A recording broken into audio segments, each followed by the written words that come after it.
Picture a Monday morning. You stop at the grocery store while headed to work. You tap your card at the checkout and it is declined.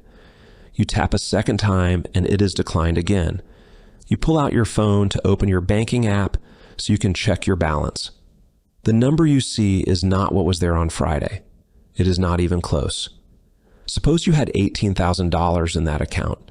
It was your emergency fund. It was money you spent 3 years building. You look at the screen and it shows $1.42. Every other cent is gone. There's no fraud alert and no text message from your bank and no letter in your mailbox. You have nothing. You call your bank. You wait on hold for 20 minutes before a customer service representative tells you something. I want you to hear this exactly as they would say it.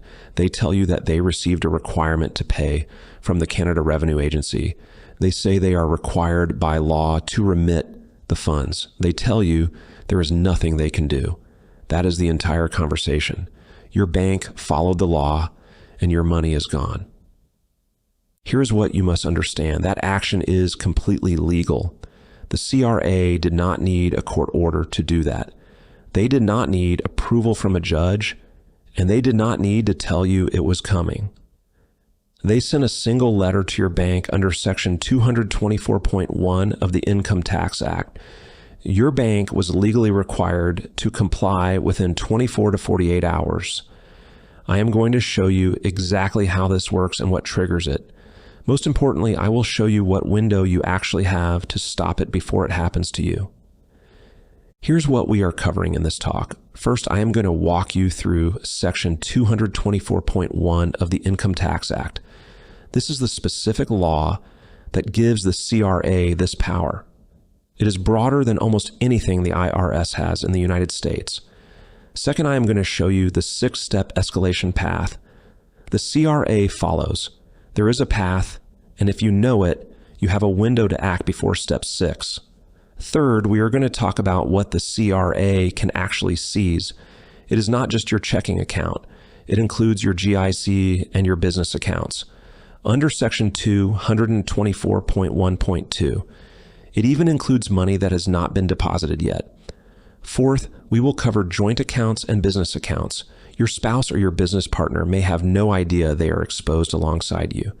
Fifth, we will cover the 5 actions you can take right now. This talk is not about scaring you. It is about making sure you know the rules before the CRA uses them. Stay with me because this is important. Let me start with the legal foundation. I want you to understand that this is not CRA overreach. This is the law as it is written. It was passed by Parliament and upheld by Canadian courts. Section 224.1 of the Income Tax Act gives the CRA the authority to issue what is called a requirement to pay, or an RTP. It is a legal notice. It is not addressed to you. It is addressed to a third party. That could be your bank or your employer or a client who owes you money. It can be anyone holding funds that belong to you or that you are entitled to receive. The moment that third party receives the RTP, they are legally required to redirect those funds to the CRA. They must do this up to the amount of your outstanding tax debt. They do not have a choice. The bank itself becomes liable for the amount they should have remitted if they ignore an RTP. Therefore, banks comply immediately. Here's the part that surprises most people. You are not a party to this transaction at all. The CRA does not send you a copy of the RTP. The law does not require them to do so. You find out when your account balance drops to 0. Now I will show you how this looks in practice. The process has 3 nodes. The CRA determines you have an outstanding balance. The CRA issues the RTP directly to your bank. Your bank freezes the account and remits the funds to the CRA. You are nowhere in that chain. I want to address something that comes up every time I talk about this. People say that the IRS in the United States cannot do this, so they wonder why the CRA can. They are right. The IRS is required under the Internal Revenue Code to go through a collection due process hearing before it can issue a bank levy. A judge, or at minimum an administrative review board, has to sign off. The CRA does not have that requirement. This is a purely administrative power. A CRA, collections officer, authorizes the RTP internally. No judge reviews it and no court sees it. It goes out by fax or registered mail to your financial institution, and the clock starts running. I am not telling you this because I think it is right or wrong. I am telling you because most Canadians assume the government needs a court order to touch their money. That assumption is incorrect. It is the most expensive assumption you can make. Here's the good news. I want to be honest with you because there is good news in this. The CRA almost never goes straight to an RTP on day one. There is a collection escalation path. It typically takes 90 to 120 days from your original notice of assessment to the point where an RTP is issued. If you know the path, you have a window. Step 1 is your notice of assessment or reassessment. This is the document the CRA sends after you file your return or after they reassess one. If there is a balance owing, it is on this notice. The due date is typically 30 days from the date on the notice. Step 2 is a statement of account. This is a reminder that your balance is still outstanding. Most people mistake this for junk mail. That is a mistake. Step 3 is the first collection letter. This is where a human being from the collections department of the CRA gets involved. Phone calls may start at this stage. Step 4 is the second collection letter. This is a formal warning that legal enforcement action will follow if the debt is not resolved. Step 5 is the final notice. The CRA is explicitly telling you they are about to act. Step 6. The requirement to pay is issued to your bank. The account is frozen within 24 to 48 hours. The mistake I see constantly is that people receive Step 2 or Step 3 and put the letter in a drawer. They do this because they do not have the money right now, or because they think disputing the assessment means they can ignore the letters while they wait. Disputing does not automatically suspend collection. You have to formally request that suspension.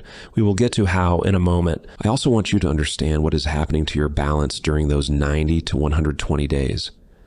Suppose you owe $15,000. The CRA adds a late filing penalty of 5%, which is $750 right away. Then they add an additional 1% per month for up to 12 months, which is another $1,800. Then daily compounding interest at the prescribed rate of the CRA is added. As of 2026, that rate sits at approximately 8% annually. After 3 years of the file sitting unresolved, you are looking at roughly $29,400 owing on a debt that started at $15,000. These penalties and this interest are not tax deductible. They are just cost. The window is 90 to 120 days on average. But I need to tell you about a mechanism that eliminates that window entirely. It is called a jeopardy assessment. It is authorized under Section 225.2 of the Income Tax Act. If a CRA collections officer believes that your collection is in jeopardy, they can skip the entire escalation path. This means they think you are about to leave Canada or move assets offshore or liquidate property or otherwise put your funds out of their reach. They can issue an RTP the same week the assessment is raised. There are no letters and no phone calls and no 90-day window. We will look at that more closely when we get to the seizure section. Keep it in mind.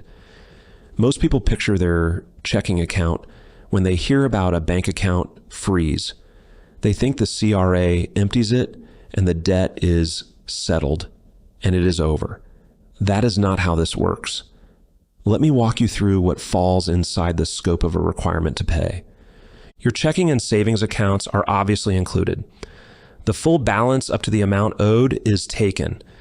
Your GICs and term deposits are also included. So even if you have a GIC that is locked in with a stated maturity date, the CRA can issue an RTP against it. The financial institution may have to wait until the term ends to remit, but the RTP locks the funds now. Your business accounts are included. The CRA makes no distinction between your business operating account and your personal account if you are a sole proprietor or self-employed. They are both you and both are fair game. Your accounts receivable are included. This one surprises business owners the most. If you have invoices outstanding from clients who owe you money for work you have already done, the CRA can redirect that payment. Your client receives an RTP telling them to pay the CRA instead of paying you. Your client complies because they become personally liable for the amount if they do not. You do the work and send the invoice, and the check goes to the CRA. Then there is wage garnishment.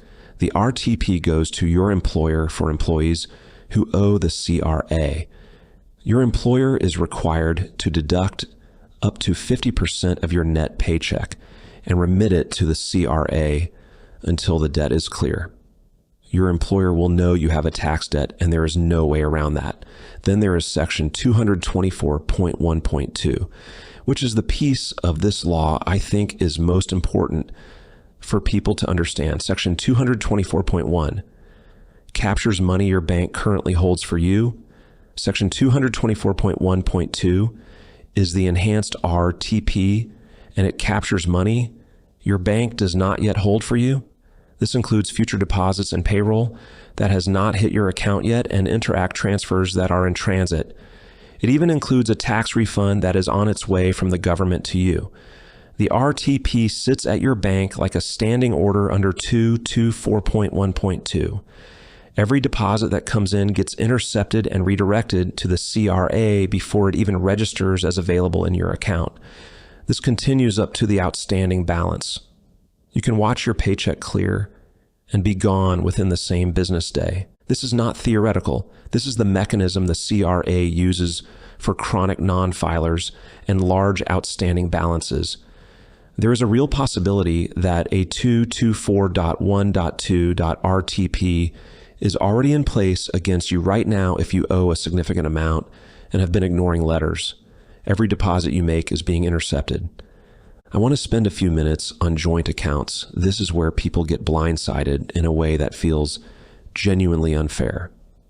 Most people assume that only the person who owes the CRA has their half of the account at risk. They think the other person is safe. That is not how it works. The requirement to pay is issued against the account itself and not against a percentage of the account or your individual portion. Your bank sees one account. The RTP applies to that account. The bank freezes the entire account regardless of how the money got there or whose paycheck it came from. Your spouse or your partner or your elderly parent who is a co-signer will lose access too. They can apply to the CRA to recover funds that demonstrably belong entirely to them. That process takes time and requires documentation. The account remains frozen in the meantime. The mortgage payment does not go out, and the car insurance does not get paid, and the joint credit card gets declined. The situation is more nuanced, but not necessarily safer for incorporated business owners. Your personal accounts are the primary target if the CRA has assessed you personally. Business accounts held by the corporation are subject to RTP if the CRA has assessed your corporation.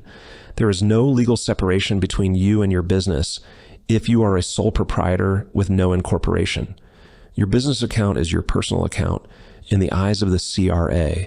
That is it. This is also where jeopardy assessments become particularly dangerous for business owners. The CRA can apply for a Section 225.2 jeopardy order in federal court if they believe you are about to transfer assets out of a corporation or wind down a business or move significant funds. It can be executed the same day. So what do you do if you have an outstanding balance or you have already received a collection letter? This is the most important part of this talk. There are 5 specific steps you can take right now to stop a requirement to pay from being issued. The first thing you should do is get in touch with the CRA collections department immediately. I know that feels counterintuitive because most people want to hide. The moment you engage with a collections officer, you change the classification of your file. An unresponsive file is the one that gets an RTP. A responsive file is one where the taxpayer is communicating and attempting to resolve the debt. This type of file is significantly less likely to face legal enforcement. You are not just saying you do not have the money when you call, you are looking for a payment arrangement. Next, you should ask for a formal payment arrangement. The CRA will often allow you to pay your debt over 12 or 24 or even 36 months, depending on your financial situation.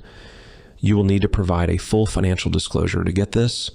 This includes your monthly income and your expenses and your assets and your other debts. The CRA will usually stay or pause any legal enforcement action, including RTPS, if they accept your payment arrangement. This remains in effect as long as you make every single payment on time. The 224.1 goes out the next day if you miss even one payment. If the numbers they have are wrong, you need to file a formal dispute. You have to file a notice of objection if you believe the numbers of the CRA are incorrect. I want to be very clear that filing an objection does not automatically stop collections. You have to formally request a stay of collections while the objection is being processed. The collections officer can continue with an RTP even while your appeal is pending if you do not make that request. You can also look into seeing if you qualify for taxpayer relief. The CRA has the authority to cancel or waive penalties and interest under the taxpayer relief provisions. This applies if your debt was caused by circumstances beyond your control, such as serious illness or a death in the family, or a natural disaster, or even an error by the CRA. This will not reduce the principal tax you owe. It can significantly lower the total balance and make a payment arrangement much easier to manage. Finally, you should consider getting some professional help. You should not be handling this yourself if your debt is significant, such as $25,000 or more. You need a tax lawyer or a qualified professional who understands the internal manuals used by CRA collections officers. There are rules they have to follow. A professional can ensure they are sticking to those rules. Professional intervention is not optional if you are a business owner and your accounts receivable are at risk. It is a requirement to save your business. I started this talk with a story about a bank account being emptied on a Monday morning. I did that because it happens every single week to people. They thought they had more time, or they thought the government needed a court order. They may have thought their bank would warn them first. Section 224.1 is a powerful tool. It is designed to be efficient and invisible to the taxpayer. It is designed to ensure the government gets paid first. It is not a surprise. There is a path that leads to an RTP. You have a window of opportunity to step off that path if you are on it. Do not put a letter in a drawer if you have a balance owing or have received a notice. Act now while you still have control over your own bank account.